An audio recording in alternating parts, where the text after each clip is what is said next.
लिख लो।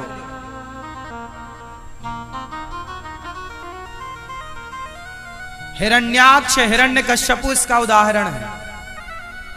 महर्षि कश्यप की पत्नी दिन शाम के समय अपने पति से बोलने लग गई कि मुझे काम का वेग है, आप मुझे संतुष्ट कीजिए।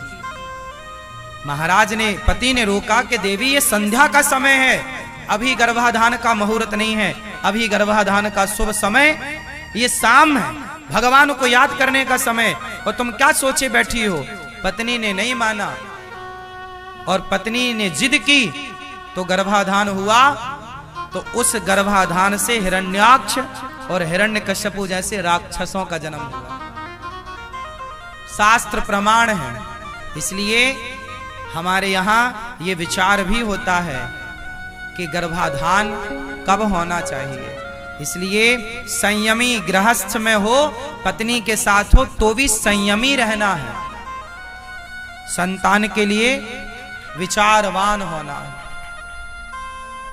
क्या होना है? विचारवान। खूब तरीके से हमने समझाया, आप समझदार होंगे, समझ गए होंगे कि संतान के प्रति लापरवाही नहीं, बहुत श्रेष्ठ संतानों की जरूरत है। कहां गई वो झांसी की रानी, कहां गए विवेकानंद, कहां गए रामकृष्ण, कहां गए और महाराणा प्रताप, शिवाजी। ऐसी संतान चाहते हो, समाज के हित के लिए संतान चाहते हो, अपने परिवार और कुटुंब और खानदान के हित की संतान चाहते हो, तो फिर आपको संतान से जुड़ा हर नियम पालन करना पड़ेगा। श्रेष्ठ संतान चाहिए तो अब कैसे संतान उत्पन्न करना है, अब ये विचार करना होगा। दशरथ जी ने संतान उत्पन्न करने के पहले यज्ञ किया था, पुत्रेष्टि यज्ञ। तब जाके उनके यहाँ भगवान राम, लक्ष्मण, भरत, शत्रुघ्न जी का जन्म हुआ था। जब आप यज्ञ करेंगे, सात्विक विचार रखेंगे, अच्छे राह पर चलेंगे, और जब पत्नी अच्छे विचार वाली होगी, पति अच्छे विचार वाला होगा, और दो अच्छे विचार वाले जब मिलेंगे, तो जब संतान होगी तो एक श्रेष्ठ संतान का जन्म होगा, अच्छे विचारों वाली संतान का जन्म होगा। जब माँ बाप का आचार विचार ही बिगड़ जाएगा तो संतान कैसी होगी? आप विचार तो करो, माँ बाप के ही तो लक्षण आएंगे ना बच्चों में। माँ बाप से मिलकर ही तो संतान का निर्माण होता है। बोलो हाँ या ना? तो फिर माँ बाप के जैसे विचार होंगे। माँ बाप में यदि कोई बीमारियां होती हैं तो वो भी बच्चों में आती हैं, पता है आपको? मेडिकल साइंस कहता है कि माँ बाप की बीमारियां कोई हैं तो वो बच्चों में आएंगी। बोलो हाँ, हाँ या ना? फिर यदि माँ बाप में बीमारियां हैं तो वो बाप दादों से बीमारियां यदि बच्चों में आ गई तो बाप दादों के, माँ बाप के संस्कार और आचरण क्यों नहीं बच्चे में आएंगे? पूरे पूरे आएंगे। इसलिए अच्छे आचरण वाले माँ बाप हो, अच्छे विचारधारे वाले, अच्छा विचारधारा वाले माँ बाप हो। माँ बाप को चाहिए कि अच्छे बनो। विवाह क्यों होता है? बढ़िया होता है, करो विवाह, यज्ञ करो, अनुष्ठान करो, भगवत चिंतन करो। पति पत्नी शादी होए तो वृंदावन आओ, बिहारी जी का आशीर्वाद लो, कथा सुनो, संतों का आशीर्वाद लेकर अपनी गृहस्थी की शुरुआत करनी चाहिए। लेकिन आजकल के नए जोड़ा जोड़ी, लड़का लड़की सीधा बड़ी बड़ी होटलों में जाके, बड़े बड़े शहरों में, बड़े बड़े देशों में, जो जिसकी हैसियत है वहां जाता है और अपना वहां हनीमून मना रहे हैं। अरे शादी ब्याह कियो हो, नई गृहस्थी स्टार्ट हो रही है तो आशीर्वाद लो। तुमने शराबियों के, शराबी तुम्हारा मौसा, शराबी तुम्हारा फूफा, उन शराबियों का तुम आशीर्वाद लिए हो, शराबी तुम्हारे रिश्तेदार, वो आशीर्वाद तुम्हें देंगे तो खाक तुम्हारी संतान अच्छी होगी। नशेड़ियों से तो तुमने आशीर्वाद लिया है। अरे जाओ, संतों से आशीर्वाद लो, तीर्थों में आओ, साधुओं से, संतों से आशीर्वाद, भगवान का दर्शन करो। पत्नी पति दोनों जाओ, भगवान बिहारी जी का दर्शन करो, बिहारी जी की परिक्रमा लगाओ, वृंदावन की परिक्रमा लगाओ, गिरिराज जी की परिक्रमा लगाओ, और गिरिराज जी से प्रार्थना करो, हे गिरिराज जी हमारा विवाह हुआ है, इस जोड़ी को आशीर्वाद दीजिए और ऐसी संतान दीजिएगा जो राष्ट्र के काम आए, समाज के काम आए। हे प्रभु ऐसी कृपा। अच्छी संतान चाहो तो अच्छी मिलेगी। अब आप लोग तो बस हो जाए कैसी भी, तो आजकल के बच्चे हो तो रहे हैं, पर किस काम के हैं? ऐसे बच्चे हो रहे हैं जो अपनी माँ को लेके वृद्धाश्रम छोड़ने आए हैं, ये बच्चे हो रहे हैं। ये सब वही बिना यज्ञ वाले हैं, बिना अनुष्ठान के हो तो जाएंगे पर तुम्हें छोड़ आएंगे वृद्धाश्रम। ना गिलास भर पानी का आसरा होगा, ना रोटी दो रोटी का आसरा होगा। तो संतान, ऐसी संतान पैदा करने से भी लाभ क्या मेरी माँ? तुमने व्यर्थ में ही प्रसव का दर्द उठाया है, व्यर्थ में ही तुम पेट पकड़ के रोई हो। अरे पेट पकड़ा ही था, बच्चा पैदा किया ही था, तो ऐसा पैदा करती जो राष्ट्र के काम आता, समाज के, देश के काम आता। ऐसे बच्चे काहे पैदा कर लिए कि तुम कोई छोड़ने वृद्धाश्रम चलाया? ऐसे बच्चे नहीं चाहिए। कैसे चाहिए आपको? जननी जने तो भक्त जने, या दाता या सूर, या से तो बंध्या भली, काहे गवाबे नूर। कैसी संतान चाहते हो आप लोग? लायक या नालायक? जोर से। तो लायक संतान का जन्म कैसे होगा? जब माँ बाप लायक होंगे, आपकी शुरुआत अच्छी होगी, अच्छे विचार वाले होंगे। अब शादी के पहले लड़की के 4 बॉयफ्रेंड हैं, शादी के पहले लड़कों की 8 गर्लफ्रेंड हैं। अब ये 8 गर्लफ्रेंड वाला और 4 बॉयफ्रेंड वाली अब ये शादी करेंगे और इनकी जब संतान होगी तो इसका बच्चा 16 साल में 20 गर्लफ्रेंड बनाएगा और इसकी छोरी तो 25 बनाएगी। भाई तुम माँ बाप भी तो ऐसे बनाते थे। जब तुमने गर्लफ्रेंड बॉयफ्रेंड बनाया है तो तुम्हारी औलाद ही तो है वो, फिर वो कितने बनाएंगे? जब आज 2024 में तुम्हारे 8-10 हैं तो वो उसके पैदा होते होते तो 2040 और 50 चालू होगा। उस जमाने का क्या होगा? उस जमाने में 10-20 से थोड़ी, उस जमाने में तो आए दिन नए गर्लफ्रेंड नई बॉयफ्रेंड होगा। तो जैसे माँ बाप, भाई बबूल का बीज गिरेगा तो बबूल ही तो पैदा होगा, और आम की गुठली यदि गिरेगी तो आम ही ना पैदा होगा। भाई जो बीज होगा वही ना फसल तैयार होगी। पेड़ बोए बबूल का तो आम कहां से आए? गाय का बच्चा गाय ही होगा, गाय का बछड़ा वो गौवंशी ही कहलाएगा और भैंस का भैंसा ही कहलाएगा, गीदड़ का गीदड़ ही कहलाएगा और शेर का शेर ही कहलाएगा। इसलिए आप जैसे विचारधारा वाले होंगे उस विचारधारा वाला बच्चा पैदा होगा। आप तय करिए कि आपको संतान कैसी चाहिए, जैसी चाहिए वैसे आचरण अपने बना लो। कितने लोग मेरी इस बात से सहमत हैं कि जैसे आचरण वाले माँ बाप होते हैं लगभग वही आचरण वाले बच्चे, उन पर पूरा पूरा प्रभाव। बताओ माँ बाप का प्रभाव बच्चों में पड़ता है या नहीं? हाँ या ना? जोर से। तो शादी के बाद कहां जाना चाहिए? संतों का आशीर्वाद लो, अच्छे लोगों का, माता पिता का आशीर्वाद, अच्छे आचरण वाले बनो। किस किस को बात समझ आ गई?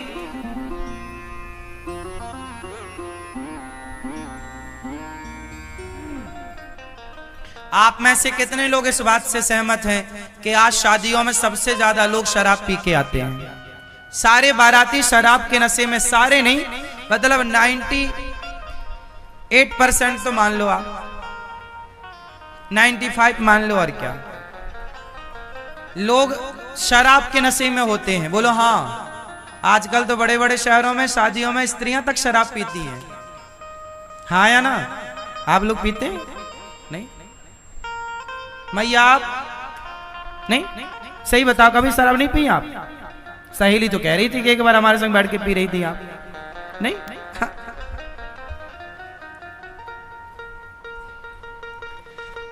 आजकल शादियों का मतलब शराब हो गया है।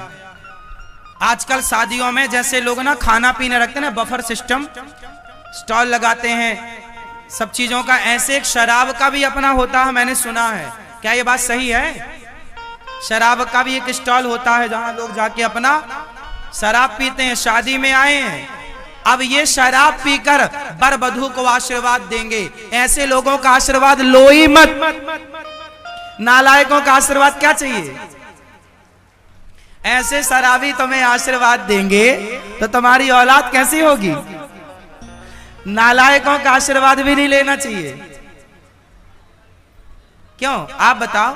आशीर्वाद उनका लिया जाता है जो अपने से श्रेष्ठ आचरण वाले हों, क्योंकि आशीर्वाद जो हमें देते हैं उनका आचरण हम पे आता है। इसलिए माता पिता के चरण छुए जाते हैं ताकि माँ बाप के संस्कार हम पर आए। बड़ों के पांव, गुरु के पांव छुए जाते हैं ताकि बड़ों का आचरण हमारे जीवन में आए, उनकी तरह बने। अब शराबियों के आशीर्वाद से आप क्या बनोगे? आप ही बताओ, विचार करो, कर लो विचार। शराबी आशीर्वाद देंगे तो क्या बनेंगे आप? ये कौन सा आशीर्वाद देंगे? खुद तो झूम बराबर झूम शराबी हो रहे हैं नशे में। शादी विवाह में, विवाह एक यज्ञ है, इसलिए मेरी मां आप अपनी बेटी का विवाह करो, यज्ञ है। आप उस विवाह में ये शराब इत्यादि का अड्डा ना बनाओ, बेटी के भविष्य से खिलवाड़ ना करो। ऐसे लोगों को शराब, ऐसे लोगों को विवाह में बुलाओ ही मत जो शराबी हो। थोड़ा अच्छे आचार विचार रखो मेरी माँ। ये क्या आधुनिकता के नाम पे आज जो चल रहा है हुड़दंग, सही है? बताओ, सही है? फिर आने वाली समाज क्या आपसे सीखेगी? क्या होगा अब इस भारत का यदि ऐसे ही आचरण रहे कि हुड़दंग हो रही है आजकल शादियों में, शराब पी के लड़के नाच रहे हैं। ऐसी समाज नहीं चाहिए। अच्छे चाहिए ना। आपकी बेटी का विवाह हो रहा है, पाणी ग्रहण संस्कार हो रहा है। क्या हो रहा है? संस्कार है, संस्कार है, वो यज्ञ है। मंडप बनाया जाता है। मंडप जैसे यज्ञ का मंडप होता है ना, ऐसे दुल्हा दुल्हन जहां बैठते हैं उसे भी मंडप कहते हैं। क्या है वो? मंडप। और मंडप पुरानी पद्धति कैसी रही? जंगल से लकड़ियां लाई जाती थी। लकड़ी किसकी होनी चाहिए? ऊपर छाते थे, मतलब छाया होनी चाहिए। वहां पर पूरा देवी देवताओं का आवाहन किया जाता है। वहां पर यज्ञ होता है, हवन होता है। उस हवन कुंड के फेरे होते हैं, अग्नि साक्षी होती है, तब ना दुल्हा दुल्हन पूरा विधान करते हैं। आजकल वो विधान लोग जल्दी जल्दी कराते हैं और शराब की पार्टियों में खूब समय देते हैं। अब बताओ समाज की क्या स्थिति होगी? इसलिए विवाह का अर्थ है यज्ञ। हम अधिकारी हो गए इस विवाह से। अब हमें संतान उत्पन्न करने का, अब कैसे संतान उत्पन्न करना है, अब ये विचार करना होगा। दशरथ जी ने संतान उत्पन्न करने के पहले यज्ञ किया था, पुत्रेष्टि यज्ञ। तब जाके उनके यहाँ भगवान राम, लक्ष्मण, भरत, शत्रुघ्न जी का जन्म हुआ था। जब आप यज्ञ करेंगे, सात्विक विचार रखेंगे, अच्छे राह पर चलेंगे, और जब पत्नी अच्छे विचार वाली होगी, पति अच्छे विचार वाला होगा, और दो अच्छे विचार वाले जब मिलेंगे तो जब संतान होगी तो एक श्रेष्ठ संतान का जन्म होगा, अच्छे विचारों वाली संतान का जन्म होगा। जब माँ बाप का आचार विचार ही बिगड़ जाएगा तो संतान कैसी होगी? आप विचार तो करो। माँ बाप के ही तो लक्षण आएंगे ना बच्चों में। माँ बाप से मिलकर ही तो संतान का निर्माण होता है। बोलो हाँ या ना? तो फिर माँ बाप के जैसे विचार होंगे। माँ बाप में यदि कोई बीमारियां होती हैं तो वो भी बच्चों में आती हैं। पता है आपको? मेडिकल साइंस कहता है कि माँ बाप की बीमारियां कोई हैं तो वो बच्चों में आएंगी। बोलो हाँ, हाँ या ना? फिर यदि माँ बाप में बीमारियां हैं तो वो बाप दादों से बीमारियां यदि बच्चों में आ गई तो बाप दादों के, माँ बाप के संस्कार और आचरण क्यों नहीं बच्चे में आएंगे? पूरे पूरे आएंगे। इसलिए अच्छे आचरण वाले माँ बाप हो, अच्छे विचारधारे वाले, अच्छा विचारधारा वाले माँ बाप हो। माँ बाप को चाहिए कि अच्छे बने। विवाह क्यों होता है? बढ़िया होता है। करो विवाह, यज्ञ करो, अनुष्ठान करो, भगवत चिंतन करो। पति पत्नी शादी होए तो वृंदावन आओ, बिहारी जी का आशीर्वाद लो, कथा सुनो, संतों का आशीर्वाद लेकर अपनी गृहस्थी की शुरुआत करनी चाहिए। लेकिन आजकल के नए जोड़ा जोड़ी, लड़का लड़की सीधा बड़ी बड़ी होटलों में जाके, बड़े बड़े शहरों में, बड़े बड़े देशों में जो जिसकी हैसियत है वहां जाता है और अपना वहां हनीमून मना रहे हैं। अरे शादी ब्याह कियो हो, नई गृहस्थी स्टार्ट हो रही है तो आशीर्वाद लो। तुमने शराबियों के शराबी, तुम्हारा मौसा शराबी, तुम्हारा फूफा, उन शराबियों का तुम आशीर्वाद लिए हो। शराबी तुम्हारे रिश्तेदार, वो आशीर्वाद तुम्हें देंगे तो खाक तुम्हारी संतान अच्छी होगी। नशेड़ियों से तो तुमने आशीर्वाद लिया। अरे जाओ संतों से आशीर्वाद लो, तीर्थों में आओ, साधुओं से संतों से आशीर्वाद, भगवान का दर्शन करो।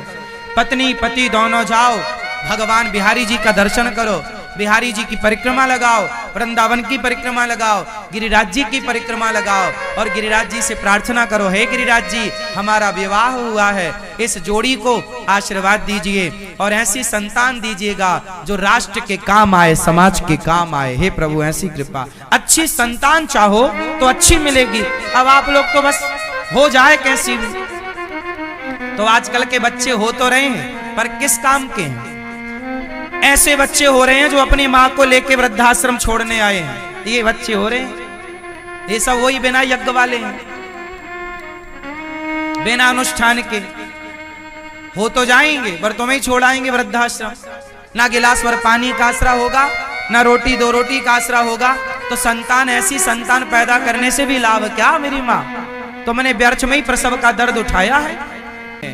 सबको शंकर जी को क्या मिला, समुद्र मंथन हुआ तो सबसे पहले क्या निकला, बोलो, विष, जहर। किसने पिया, शंकर जी ने। किसने पिलाया, देवताओं ने।